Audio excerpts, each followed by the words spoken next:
What is DIY design? Ever since we turned on the first computer in the 1980s, DIY design has become a term that we are all familiar with.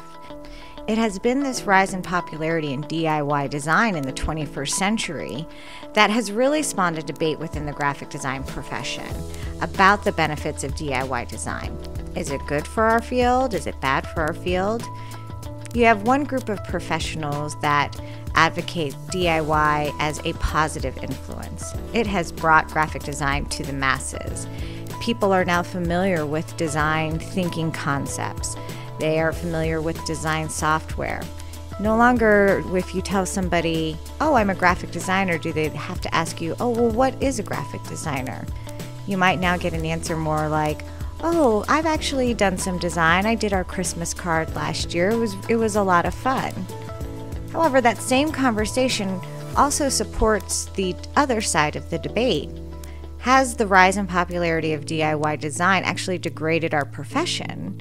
Now that people have this access to design software, has the definition of a graphic design professional become harder to define? Is the DIY debate really about DIY design, or is it about the lack of definition of graphic design and the graphic design professional? This is what I think is actually the center of the debate. It's not so much that DIY is bad or good, but we need to consider what within our industry is lacking that DIY is fulfilling. Is it now that businesses understand design terms from DIY books or DIY shows, and that they're not understanding them from a graphic design professional? And I think this is really the root of the DIY debate. Now, how do you solve it? And I think design certification is the perfect solution. On one end, you have the advocates for DIY design and its value for individuals to bring creativity into their lives. You also have businesses that embrace DIY methods to get their consumers involved, to get their consumers to care about products that they're buying. But then you have the other side of the debate, and you have graphic design professionals who are looking for jobs, and required skills include things like must know Photoshop, must know HTML, or scripting, or coding. And rarely do you see within those requirements for a job design thinking, design theory.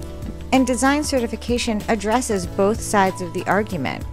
It is not taking away from the business who wants to involve the consumer as a producer.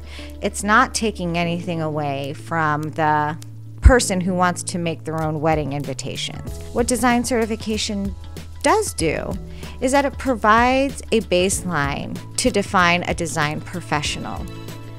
We think about hiring an electrician, going to the dentist, going to a doctor, even fixing our cars.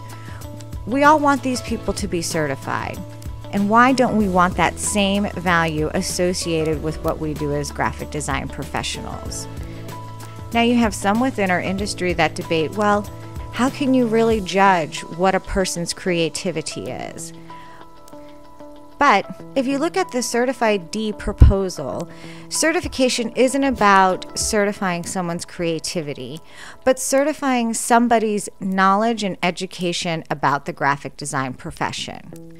When you think of the design professionals who are arguing to remove DIY because of the lack of education and design theory within it, certification solves that problem. But then when you look at the pro side of the DIY debate who says, well, we need to keep this within the public to empower people, design certification doesn't affect that. Certification is actually more about advocating for our profession.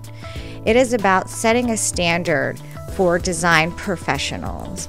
And that is why I think that the DIY debate, if we actually looked at the root, it's not so much about how DIY is bad or DIY is good, but it's really more about being advocates for our profession.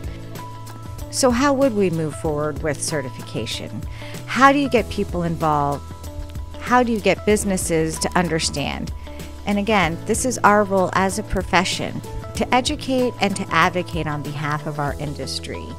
Because if you think about it, what's going to happen to our profession if the only voice that is being heard is that of the DIY designer? Will this just continue to cause a blurring between a DIY designer and a graphic design professional?